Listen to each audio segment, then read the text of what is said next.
네, 오늘은 39문, 41문까지 함께 보도록 하겠습니다. 그래서 지난 시간까지는 이제 일부 하나님이 어떤 분이신지에 대해서 우리가 생각해 보았고, 그래서 하나님의 속성들에 대해서 우리가 생각해 보는 시간을 가졌습니다. 오늘부터는 하나님께서 우리에게 원하시는 것이 무엇인가라는 그러한 사실들을 39문에 이어지는 107문까지의 내용을 통해서 함께 정리를 해보도록 하겠습니다. 그래서 앞서 말씀드린 것처럼 2부가 전체적으로 하나님께서 우리에게 원하시는 바가 무엇인가라는 것이기 때문에 39문의 질문이 당연히 하나님께서 인간에게 요구하시는 의무가 무엇입니까?로 시작을 하고 있습니다. 그래서 그 질문에 대해서 답하기를 하나님께서 인간에게 요구하시는 의무는 그의 계시하신 뜻에 복종하는 것입니다 라고 대답을 하고 있습니다. 그래서 이 답에 기록되어 있는 내용들에 대해서 함께 좀 더 나누어서 생각을 해보도록 하겠습니다.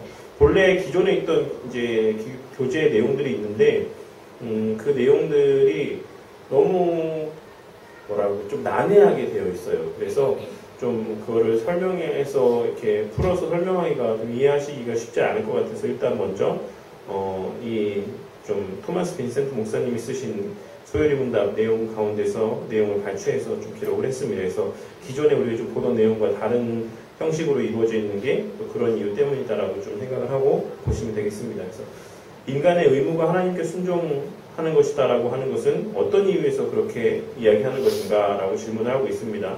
그래서 인간의 의무가 하나님께 대한 순종이라는 것은 하나님이 그의 창조주이시며 은혜 베푸는 자이시고 지고한 주권자이시며 왕이시기 때문에 그렇습니다 라고 대답을 하고 있습니다. 그러니까 인간에게 분명히 창조주가 있다는 것이에요. 그것을 전제하고 있는 것이고 우리가 그 하나님께서 창조하신 분이 원하시는 또 그러한 삶의 그런 길대로 살아가는 것이 그 피조물에게 있어서 가장 유익한 길이 되기 때문에 그렇습니다. 그래서 우리가 일반적으로 어떤 제품을 볼 때도 그 제품에 대해서 가장 잘 설명할 수 있는 사람, 그러니까 고장이 나지 않고 오랫동안 잘 이 제품을 사용할 수 있게끔 쓰여져 있는 게 뭐죠? 사용 설명서죠. 근데 그 사용 설명서를 누가 만듭니까? 만든 사람이 만들죠. 그 제품을 만든 사람이. 그러니까 사실 그 어떤 대상물을 창조한 사람, 제작한 사람, 그 사람 이상으로 그 대상물에 대해서 잘 아는 사람은 존재하지 않습니다. 그렇기 때문에 우리의 의무, 하나님께 순종하는 것이 우리의 의무다라고 했을 때라고 하는 것은 그것이 가장 우리에게 또한 좋은 것, 가장 선한 것, 가장 유익한 것이기 때문에도 그렇습니다. 그 말이 하나님께서 우리의 창조주이시기 때문이다라고 하는 이 말, 은혜 베푸는 자이시기 때문이다라고 하는 이 표현들 가운데 담겨져 있는 의미라고 할 수가 있는 것이에요. 하나님께서 그러한 어떤 계명의 말씀들을 통해서 계시하신 뜻을 통해서 우리에게 가장 유익이 되는 게 우리가 정말로 악에 물들지 아니하고 우리가 범죄하지 아니하고 가장 우리에게 합당한 유익한 그러한 삶을 살아갈 수 있는 그러한 길을 하나님께서 창조주로서 은혜 베푸시는 자로서 지구의 주권자로서 왕으로서 우리에게 계시해 주시기 때문에 우리는 마땅히 그 길에 따르며 순종하며 살아가야지만 된다라고 말씀하고 있는 것입니다. 하나님 외에는 인간의 양심을 주재하며 인간에게 순종을 요구할 수 있는 다른 어떤 주가 없는가? 하나님은 양심을 주재하시는 유일한 주시다. 사실 이거는 너무나도 당연한 얘기이기 때문에 비록 우리는 관리들과 부모님과 주인에게 복종을 해야 되긴 하지만 우리는 하나님께서 우리에게 그렇게 행하기를 요구하시기 때문에 이것을 행하는 것이다 라고 하는 것이죠. 그러니까 하나님 외에 하나님보다 더 우선되는 우리에게 복종을 요구하는 권리, 어떤 주권은 없다라는 것이에요. 우리가 나라에 복종을 하는 것도 부모에게 순종하는 것도 하나님께서 그 권한을 임시적으로 부모에게 또 위정자들에게 그렇게 위임을 하셨기 때문에 우리가 복종을 해야 되는 의무가 거기에 부여되는 것이지 그 자체가 최고의 가치를 지니는 것은 아니다라는 것을 말씀하고 있는 것입니다. 하나님 외에는 하나님보다 우선해서 우리에게 순종을 요구할 수 있는 다른 어떤 주체가 존재하지 않는다라고 이야기하고 있는 것이죠. 그래서 하나님은 또 이어서 하나님은 우리에게 무슨 규칙을 주셔서 그것에 따라 온전히 순종할 수 있게 하셨습니까? 하나님께서 우리에게 주신 바 우리의 온전하게 순종해야 될 규칙은 그의 계시하신 뜻입니다. 이 계시하신 뜻이다라고 했을 때 여기에 기록된 말씀은 성경 말씀을 의미하는 것이에요. 포괄적으로는 성경 말씀이고 지역적으로는 도덕법을 의미하는 십계명의 말씀이라고 할 수가 있을 것입니다. 하나님은 그가 계시하셨던 뜻 이외에 다른 어떤 뜻을 갖고 계셨습니까? 하나님은 발생하는 만물에 대해 은밀한 뜻을 갖고 있으시긴 하지만 이것은 최상의 것으로서 미리 알려질 수 없기 때문에 우리의 순종의 규칙이 될 수 없습니다. 라고 이야기하고 있어요. 그러니까 뜻이 있다는 거예요? 없다는 거예요? 하나님께서 계시하신 뜻 외에 다른 뜻이 있다는 겁니까? 없다는 겁니까? 모르겠어요? 있다는 거죠. 하나님께서 우리에게 알려주신 뜻 외에도, 계획 외에도 하나님의 계획하심은 있다라는 거예요. 근데 그 우리에게 계시해 주시지 않으신 은밀한 뜻은 이것은 최상의 것, 하나님만이 알고 계신 것, 예수님께서 하신 말씀, 그때와 하시는 아버지께 있으니 사람이 그 외에는 알 수 있는 사람이 없다라고 하는 그 뜻과 같이 하나님 자신만이 갖고 있는 하나님의 뜻, 은밀한 뜻, 은밀한 계획, 이러한 것은 있어요, 분명히. 하지만 그것은 우리가 알 수가 없어요. 그렇기 때문에 그것이 우리의 순종의 규칙이 될 수 없다라고 하는 것이죠. 여기서 우리가 하나 생각해 볼 수 있는 게 무엇이냐면 여러 번 말씀을 드렸었는데 유다복음이라는 게 예전에 한번 발견된 적이 있었다 했죠. 이제는 뭐 근 한 10년 가까이 된 것 같아요. 꽤 오랜 시간이 지났는데 그때 이게 유다복음이라는 게 발견됐는데 그 내용이 뭐냐면 가롯 유다가 쓴 거예요. 가롯 유다가 썼다라고 이제 일컬어지는 것이죠. 실제로 가롯 유다가 썼는지 모르니까. 근데 그 내용이 뭐냐면 자기만 하나님과 어떤 교제가 있었던 거예요. 너가 이걸 짊어져야 된다. 누군가는 예수님을 팔아야 돼. 근데 너가 그 일을 해줬으면 좋겠다. 뭐 이런 식으로 해서 유다가 내가 원하지 않았는데 어쩔 수 없이 내가 예수님을 팔았다. 이런 어떤 그런 내용들이 막 기록이 되어 있었어요. 그런 내용들이 기록된 유다복음서라는 게 발견이 됐는데 그거를 또 막 학자들이 보면서 막 엄청나게 막 난리를 치면서 그래 우리가 유다를 다시 우리가 재조명해야 된다. 다시 판단해야 된다. 이런 말들이 있었다라는 것이죠. 되게 해프닝으로 끝나긴 했는데 그런 것들이 이런 감추어진 뜻을 우리가 알고 그것을 마치 순종의 규칙으로 여길 수 있는 것처럼 생각하는 오해에서 비롯된 것이다라고 할 수가 있어요.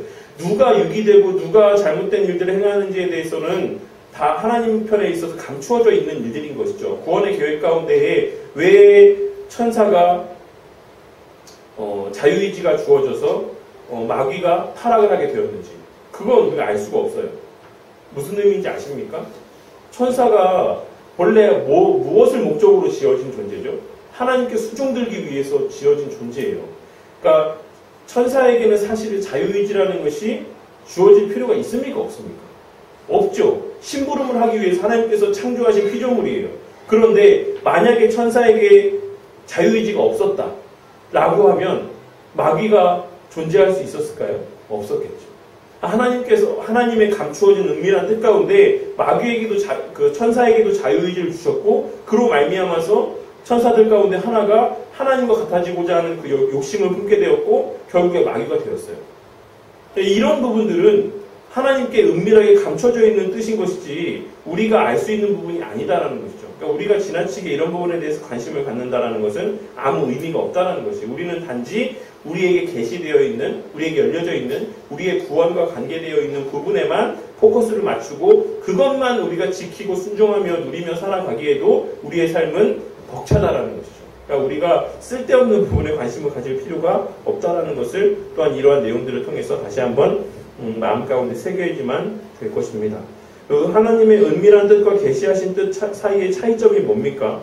하나님의 은밀한 뜻은 행해지고 있고 행해질 모든 일에 관계하며 하나님께서 자신의 영광을 위해 인간의 의지나 의도를 넘어서서 허용하시고 결정하시고 인도하시는 바 죄된 행위에게까지 미친다. 죄된 행위에게까지 하나님의 선하신 뜻이 미친다라는 것이죠. 그것이 은밀한 뜻인 것이고 하나님의 계시하신 뜻은 행해야만 하는 모든 일에 관계하며 의무가 되는 것들과 하나님의 영광과 직결되는 모든 것들에만 미친다. 이 계시하신 뜻은 순종해야 될 유일한 규칙이 된다라고 할 수가 있습니다. 이 차이를 우리가 잘 분별을 해서 우리가 하나님의 은밀한 뜻까지 알고자 하는 것. 그러니까 성경에서 계시하고 있지 않은 부분까지 막 유추해서 자신들의 뜻을 막 이렇게 나타내는 사람들이 있어요. 꼭 보면. 명확하게 성경에서 언급이 되어 있지 않고 유추할 수도 없는 부분에게까지 어떤 자신의 상상력을 덧붙여서 성경을 해석하려고 하는 사람들이 있습니다. 그러한 사람들은 이 하나님의 감추어진 은밀한 부분에게까지 가고자 하는, 그것을 알고자 하는 어떤 하나님의 신적인 영역에까지 나아가고자 하는 죄가 된다는 것을 우리는 꼭 기억을 해야지만 된다는 것이죠. 그리고 6번에 보시면 하나님의 계시하신 뜻은 어디에서 발견이 됩니까? 하나님의 계시하신 뜻은 성경에서 발견이 됩니다. 이 성경 속에서 하나님께 대한 모든 인간의 의무가 여기에 계시되고 알려지고 있다는 것입니다. 그래서 여기서 우리가 이제 은밀한 뜻과 계시된 뜻 이런 것을 이렇게 염두에 두고 생각해 보았을 때 그러면 성경에 하나님께서 구속이 됩니까? 성경에 구속되지 않죠, 하나님은. 성경보다 더 크신 분이고 더 엄청나신 뜻을 갖고 있으신 분이에요. 하지만 이 성경이라는 말씀을 통해서 우리에게 구원에 합당한 우리의 구원과 관계된 그런 계시된 말씀들을 우리에게 나타내 보여주신 것이다라는 것을 꼭 우리가 명심하고 그렇게 잘 어떤 개념들을 정립하고 있어야지만 될 것이다라고 생각을 합니다. 그렇다고 뭐 하나님께서 성경 말씀에 반한 일도 행하신다라는 것은 아닙니다. 물론 하나님 하신 말씀이시기 때문에 성경의 말씀에 구속이 되시지만 하나님의 뜻이라는 것은 그 성경 이면에 담지 못한 더 원대하신 하나님의 뜻들이 있다라는 것을 우리가 기억을 해야지만 된다는 것이죠. 사신문, 하나님께서 인간에게 복종에 대한 규칙으로 처음 계시하신 것은 무엇입니까? 하나님께서 인간에게 복종에 대한 규칙으로 처음 계시한 것은 도덕법이었습니다. 라고 대답을 하고 있어요. 하나님께서 인간에게 주신 법들 중에 다른 어떤 것들이 있는가? 라고 질문하고 있죠. 하나님께서 유대인들에게 다른 실증법들을 주셨어요. 그들에게는 의식법도 있고 시민법도 있었습니다. 근데 그 가운데 이제 도덕법도 있죠. 그래서 이 유대인들이 받은 율법은 총 3가지로 나눌 수가 있어요. 하나는 도덕법, 하나는 의식법, 하나는 시민법이에요. 도덕법은 우리가 알고 있는 것처럼 십계명에 근간한 그들의 어떤 삶을 유지시켜주는 어떤 그러한 모태가 되는 법이라고 할 수가 있는 것이고, 의식법은 제사와 관련된 규례들을 의미하는 겁니다. 그리고 시민법이라는 것은 제사와 직접적으로 관련되어 있지는 않지만 이스라엘 민족들에게만 허용되어 있는 그런 율법들이 있죠. 뭐 굽이 갈라진 어떤 것들은 먹지 말라라고 한다든지, 이스라엘 백성들에게만 적용되어지는 어떤 그런 율법들, 이러한 것들이 있었습니다. 여러 종류의 법들이 이스라엘 백성들에게 있었지만 이 법들은 모든 민족, 모든 세대에 걸쳐 순종에 관한 영구한 율법이 되지는 못했다. 그러므로 잠시 후 이 법들은 폐지되고 취소되었으며 우리 시대에 와서 이 법에 순종하지 않는다고 죄가 되는 것은 아닙니다라고 이야기를 하고 있는 것이죠. 그래서 뭐 돼지고기를 먹지 않는다? 사실 오늘 시대 우리에게 있어서는 적용되지 않는 율법이다라는 것입니다. 이스라엘 백성들에게 한시적으로 그들에게 필요에 의해서 이와 같은 어떤 시민법이라든지 의식법이라는 것들이 주어져 있었어요. 의식법은 그리스도에 대한 모형과 예표로서 그들에게 주어져 있었던 것이고, 시민법은 그들의 삶이 유지될 수 있게 하시기 위해서 여러 가지 위생과 건강과 또한 사회 질서와 이런 것들을 위해서 한시적으로 그들에게만 시대적으로 상황적으로 주어진 율법이었다는 사실입니다. 그래서 모든 것이 계시된 이 시대 가운데는 예수님께서 이미 이 땅에 오시고 그 모든 것들을 밝히 드러내 보여줬기 때문에 의식법은 더 이상 우리에게 필요하지 않는 것이죠. 그것이 모형이었기 때문에. 도덕법은 그러면 어떻습니까? 계속해서 우리에게 지금에게까지 적용이 되는 영구한 율법이 된다는 것을 우리가 또한 기억을 해야지만 되겠습니다. 그래서 이번에 보시면 이 도덕법은 복음시대에도 순종의 규칙으로 상존하는가? 앞서 그 질문의 내용이죠. 이 도덕법은 최초로 인간 순종의 규칙으로 게시되었으며 이것은 세상 끝날 때까지 모든 민족, 모든 사람에게까지 효력을 미치는 것입니다. 이 도덕법은 어떻게 이교도들과 불신의 세상에까지 순종의 규칙으로 적용될 수가 있는 것입니까? 그들은 성경의 빛을 받지 못하므로 도덕법을 알 수 없지 않습니까? 그러니까 뭐 예를 들어서 이 얘기가 나올 때마다 말씀을 등장하는 인물이죠. 이순신 장군은 그러면 몰랐는데 어떻게 이것을 순종의 규칙으로 그들에게 또 동일하게 적용을 할 수 있겠습니까? 라고 질문할 수 있다는 것이죠. 성경의 빛을 받지 못하면 이 도덕법을 명백히 발견할 수 없음은 사실이지만 자연의 빛으로서 그것은 모든 민족에게 어느 정도 알려지며 이것으로 이교도인들도 그들의 순종에 대한, 불순종에 대한 어떤 변명의 여지를 조금 더 남겨주지 않는다는 것이죠. 마음의 어떤 양심이라든지 뭐 그러한 어떤 일반 은총적인 측면의 어떤 내용들로 인하여서 그들은 이 자체로도 하나님 앞에 핑계할 수 없는, 그러니까 나는 아무런 죄가 없다. 나는 결백하다. 나는 정말로 한 점 부끄러움이 없이 그렇게 마음으로도 단 하나의 죄도 짓지 않고 살았다라고 할 수 있는 사람은 존재하지 않는다라는 것이에요. 그런 사람은 만약에 그런 사람이 존재한다라고 하면 하나님의 말씀이 틀렸다라는 것이죠. 하나님의 존재에 대한 어떤 근원적인 어떤 의문을 제기할 수 있는 어떤 그러한 내용에게까지 이어지게 될 수가 있지만, 실상은 그런 사람은 존재하지 않는다라는 것이죠. 그 누구도 잠깐이라도 그 마음 가운데 합당치 않은 생각들, 마음들을 품게 되는 경우들이 있다라는 것이에요. 실제로 표출되어지는 행위들은 그러한 모습들이 나타나지 않을지라도, 행위에까지 나아가지 않을지라도 그 마음 정말 일정 단 한 부분에게까지라도 죄된 마음을 품지 않는 사람은 이 세상에 존재하지 않는다라는 거예요. 그래서 그렇기 때문에 도덕법이 그들에게 계시되어지지 않았다라고 할지라도 하나님 앞에 핑계댈 수 있는 사람들은 없다라고 말씀하고 있는 것입니다. 어떤 인간이 도덕법에 순종함으로 생명을 얻을 수가 있는 것입니까? 만일 어떤 인간이 이 도덕법에 완전히 순종할 수가 있었다라고 하면 그는 그것으로 생명을 얻게 되었을 것입니다. 라고 대답을 하고 있어요. 되게 생소한 말이죠. 그러니까 최근에 어떤 출간된 책 가운데 이런 내용을 다루고 있는 책이 하나 있었어요. 그러니까 어떤 목사님한테 이제 어떤 젊은 친구들이 질문한 내용들을 추려갖고 책으로 하나 낸 거예요. 근데 그 질문들 가운데 하나가 뭐였냐면, 목사님, 착한 일을, 예수님 안 믿어도 착한 일만 하고 착한 사람이면 천국에 갈 수 있는 거 아닌가요? 그런 사람은 예수 안 믿었다고 지옥 간다는 건 좀 말이 안 되는 거 아닌가요? 이렇게 질문한 거예요. 그 목사님이 뭐라고 대답을 했을 것 같으십니까? 예전에 제가 한번 이야기했나요, 이거? 안 했어요? 기억이 없으시죠? 네, 저는 항상 깜빡깜빡해갖고 얘기했는데도 한지 모르고 막 그러는데, 그 목사님이 뭐라고 대답했냐면, 아유, 누가 그렇게 큰일 날 소리를 하냐고. 예수 안 믿어도 착한 사람은 천국 간다. 이렇게 대답했어요. 이 말을 어떻게 생각하십니까? 그 말이 지금 이 말이에요. 이 4번에 지금 이 첫 번째 줄의 문장입니다. 만일 어떤 인간이 이 도덕법에 완전히 순종할 수가 있었다라고 하면 그는 그것으로 생명을 얻게 되었을 것입니다. 이 말이에요. 완전히 착한 사람이 있으면 그 사람은 천국 갈 수 있어요. 근데 그런 사람이 있습니까? 없습니까? 없다는 거예요. 그런 사람이. 그래서 예수님이 오셨다는 거예요. 완전히 그냥 순종하면서, 율법에 순종하면서 완전히 선한 삶을 살면 그 사람이 구원받을 수가 있는데, 그럴 수가 없으니까 예수님이 오셔가지고 대신 이 율법의 행위들을 성취하시고 그 일을 전가시켜주시고 죄를 가져가심으로써 우리에게 구원의 은혜를 베풀어 주셨다는 것이죠. 저도 이제 어떤 목사님이 이런 대답을 한 거야. 그리고 이제 그 책의 내용을 봤는데 그런 맥락에서 하신 말씀이더라고요. 그래서 어쨌든 우리가 간과하고 있었던 내용들에 대해서 이 본문의 내용들, 이 기록된 내용들도 그런 것을 의미하고 있는 것이다.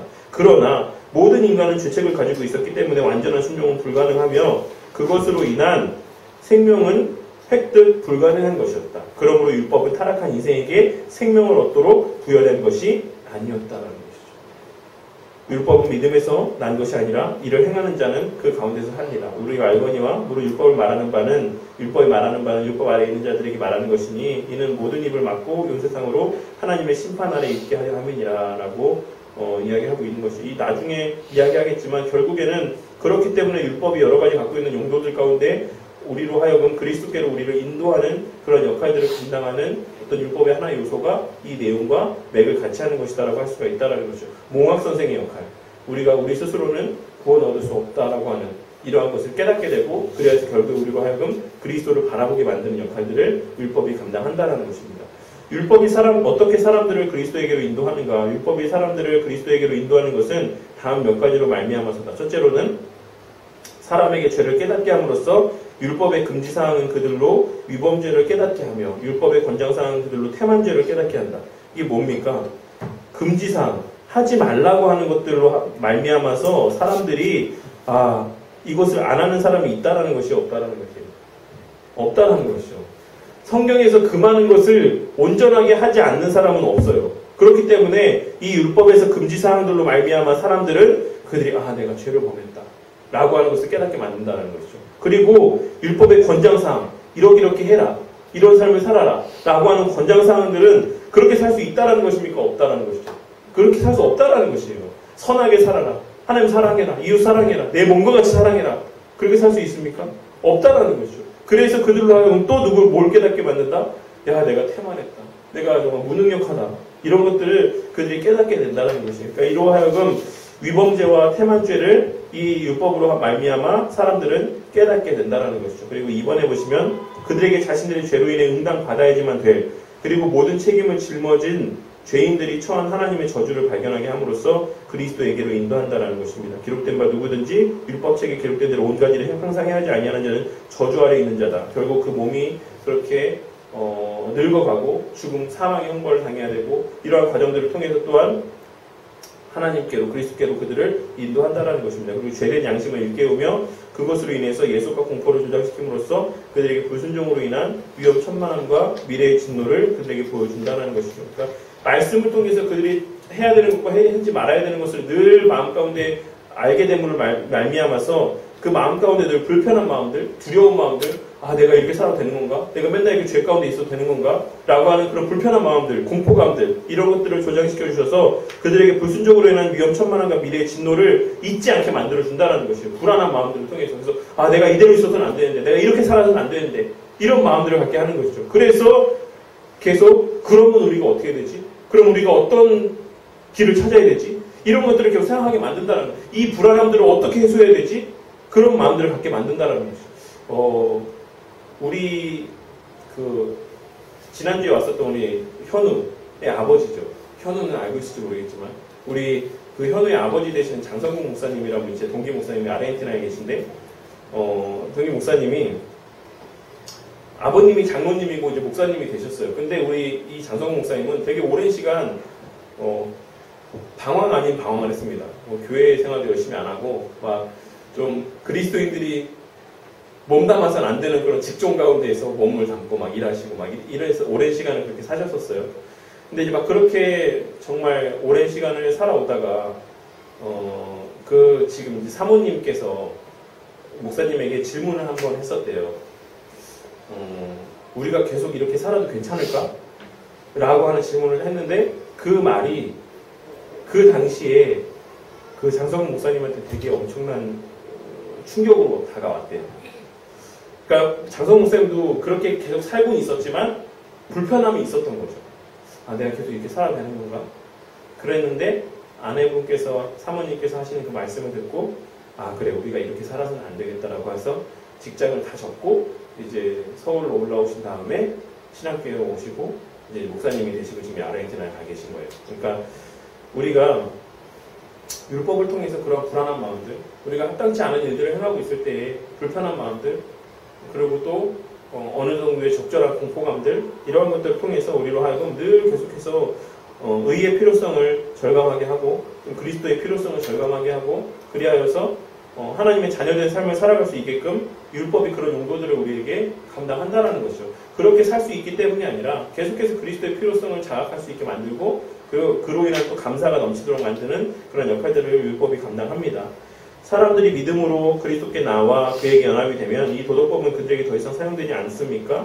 신자들은 그리스도에게 관심을 가짐으로써 그리스도에게 속해 있는 동안 이 도덕법의 저주와 정죄에서 그리고 그것의 엄정함과 저주에서 해방이 되지만 이것은 이제 앞서는 불신자에게 해당되는 얘기예요. 그러니까 이 부분들이 사실 뭐 엄밀히 따지면 그 장성훈 목사님 케이스에 적용이 된다라고 하기는 애매한 부분들이 있긴 해요. 왜냐하면 이거 불신자들에게 주는 공포감들이고 불편함들이었으니까. 그러나 이 도덕법은 여전히 신자들에게 사용되며 그들 대신 율법을 성취하신 그리스도께 감사를 일깨워주는 역할을 하며 또 그 규칙에 따라 신자들은 마음과 생활에 일치하도록 힘써 노력하게 되는 것입니다. 그래서 현생에서의 이 율법의 완전한 요구를 이룰 수 있는 것이 아니다라고 할지라도 어떤 우리가 그리스도를 닮아간다라고 하는 어떤 그리스도가 세우신 표대를 향해 나아간다라고 하는 어떤 그런 의미에서 그리스도인들이 어떻게 살아야 되는지에 대한 지침과 규범으로서의 율법의 용도는 계속해서 남아있다라는 것이에요. 그래서 율법의 세 가지 용도를 우리가 잠깐 생각을 해보자면 첫째로는 사회적 용도입니다. 사회적 용도는 일반은 총정의 측면이에요. 그러니까 이게 무슨 말이냐면 율법에 어떤 공통적으로 발견되는 요소들이 있죠. 함무라비 법전 이야기할 때 많은 사람들이 그런 얘기를 해요. 함무라비 법전을 참고했다. 10계명의 내용들이 더 나중된 것이다라고 하는 이야기들을 합니다. 왜 이렇게 공통적인 점들이 많냐? 라고 하는 것을 봤을 때 10계명이 뭐 함무라비 법전을 차용했기 때문에 그렇다. 이런 얘기를 해요. 근데 반대로 이야기하자면 그건 무슨 이 함무라비 일반 세상에서 존재하는 오래된 고대 법전들의 내용들과 10계명의 내용들이 비슷한 점들이 많이 있다는 것은 이 율법의 내용들 가운데 이런 사회적 용도를 또한 반증해주는 하나의 표징이 된다는 것이에요. 이 사회를 구성해서 유지하게끔 하시기 위해서 하나님께서 주신 율법, 일반 은총적으로 주신 율법의 어떤 근간이 되는 내용들은 공통적으로 모든 사람에게 주어진 마음의 양심에 기초한 어떤 율법의 근간이 있다는 것입니다. 무슨 말인지 아시겠죠? 살인은 죄다.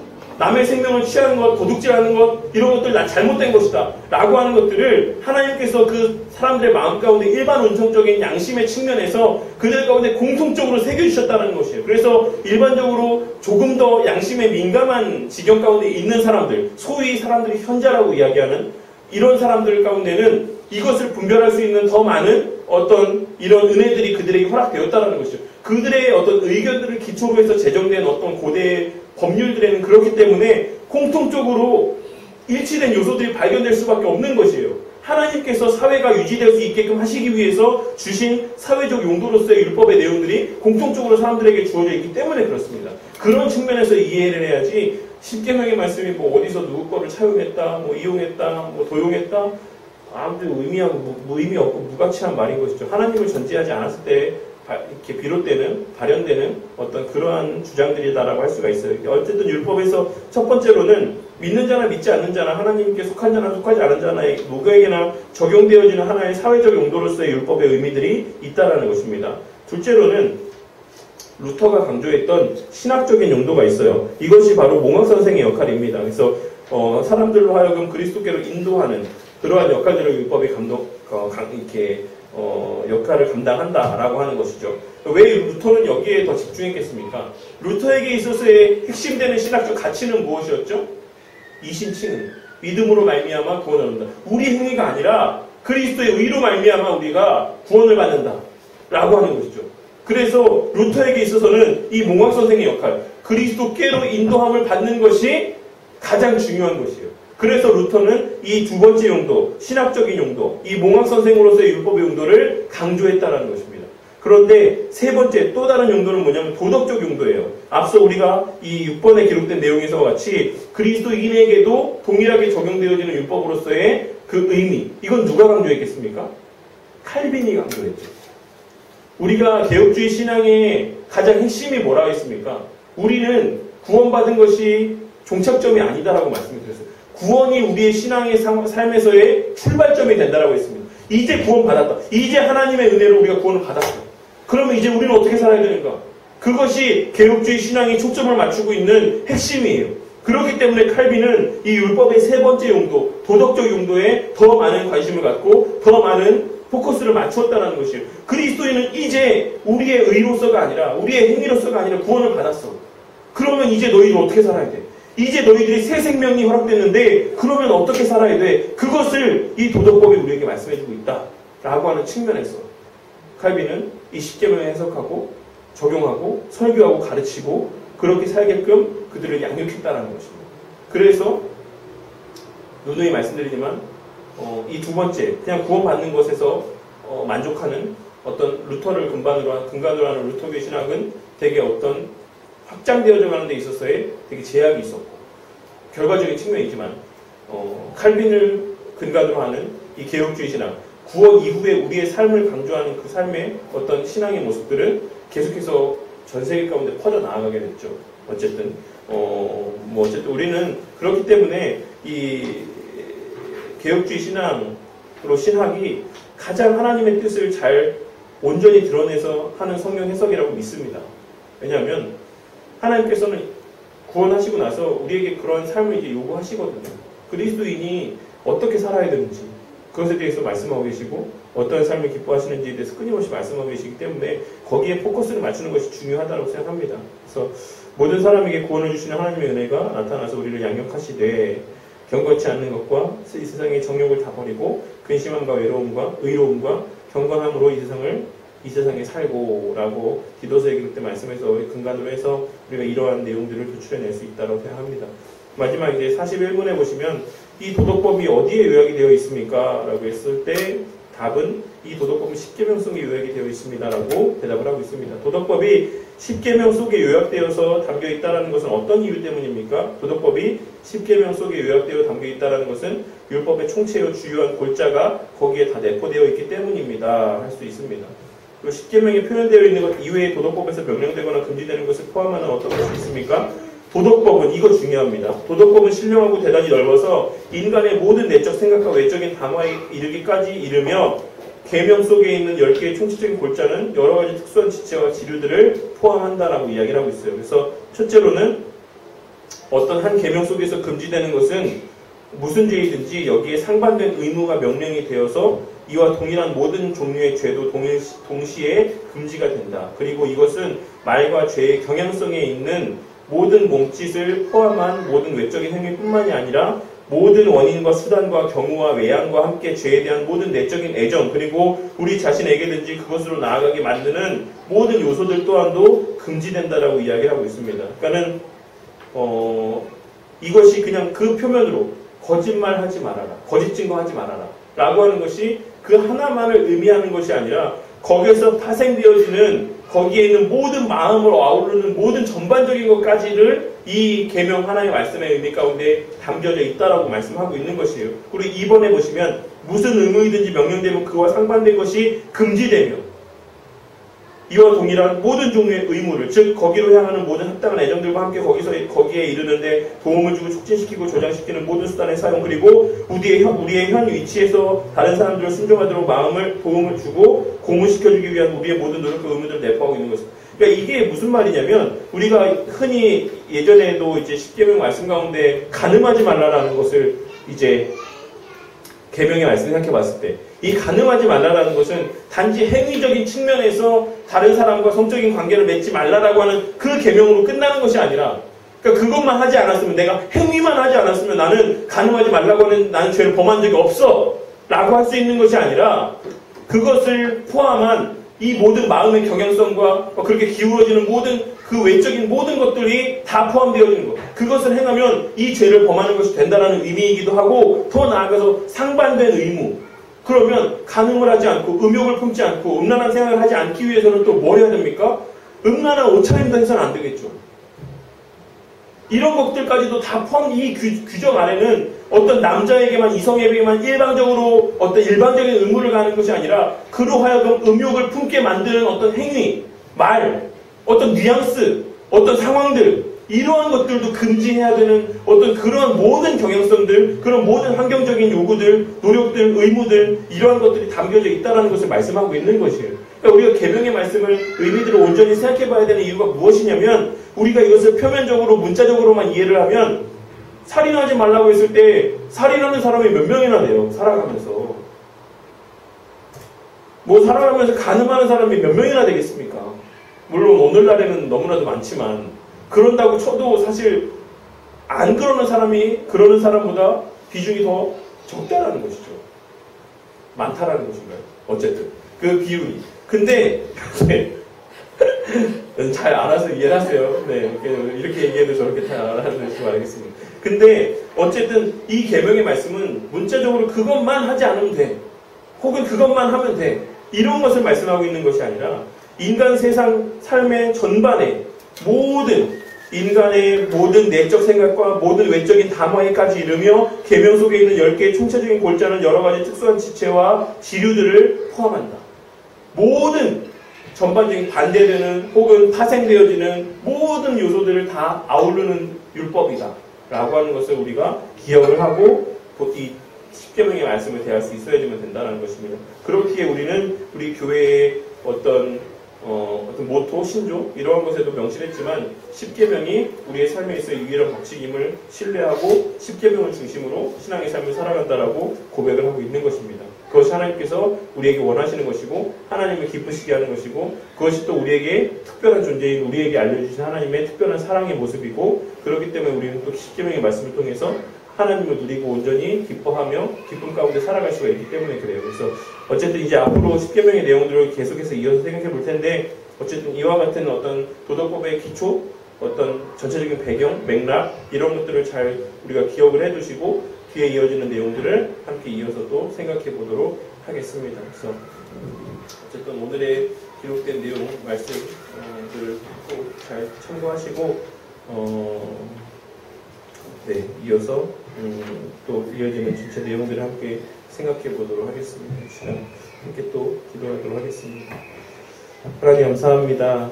이 시간에도 주의 은혜 가운데 우리가 함께 주의 말씀의 의미들을 함께 나누고 또 생각해 볼 수 있도록 은혜를 베풀어 주심에 감사를 드립니다. 많은 사람들이 이 계명의 말씀을 배우는 것을 되게 불편하게 여기고 어떤 이들은 또 귀찮게 여기고 또 의무감으로 여기는 모습들을 발견하게 될 때가 있음을 부인할 수가 없습니다. 하지만 이 계명의 말씀을 우리에게 주신 것이 하나님의 은혜의 결과다라는 사실을 우리가 다시 한번 깨닫게 하여 주셔서 우리의 신앙의 그 모든 여정들 가운데 언제나 하나님을 향한 감사가 넘쳐나게 하여 주시옵고, 또한 이 계명의 말씀에 순종하는 삶을 살아감을 통하여서 정말로 그리스도인이 또 누릴 수 있는 충만한 영적인 유익들이 우리의 삶 가운데 가득하여지는 은혜가 있게 하여 주시옵소서. 주님, 새롭게 또 한 주의 삶이 시작이 됩니다. 우리의 삶 가운데 여러 부족하고 연약한 모습들이 많이 있지만 그 모습들을 주님께서 또한 용납하여 주시고 계명의 말씀에 비추어서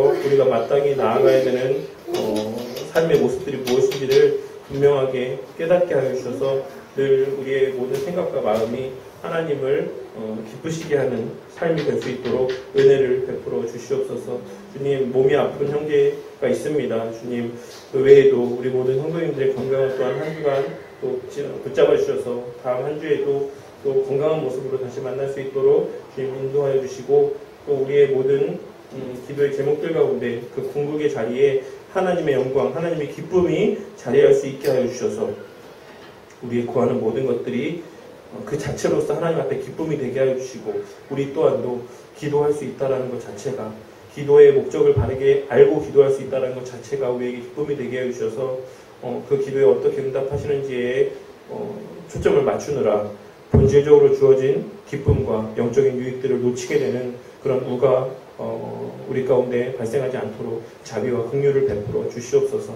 주님, 또한 우리 교회가 조금씩 그래도 주님 보내주시는 성도들 가운데 온전히 세워져가는 가운데 있습니다. 주님, 그 마음 가운데 조급하여 지지는 않되 그 마음 가운데 또한 아니란 마음 갖지 않게 하여 주셔서 우리에게 건강 주어져 있을 때, 우리가 일할 수 있을 때, 수고할 수 있을 때, 땀 흘릴 수 있을 때 우리의 열심을 다해서 주의 몸된 교회를 세우고 이 교회를 통한 하나님의 구속 역사가 계속해서 중단 없이 지체 없이 진행되어져 갈 수 있기를 위해 애쓰고 수고하는 삶을 살아가는 주의 자녀들 되게 하여 주시옵소서.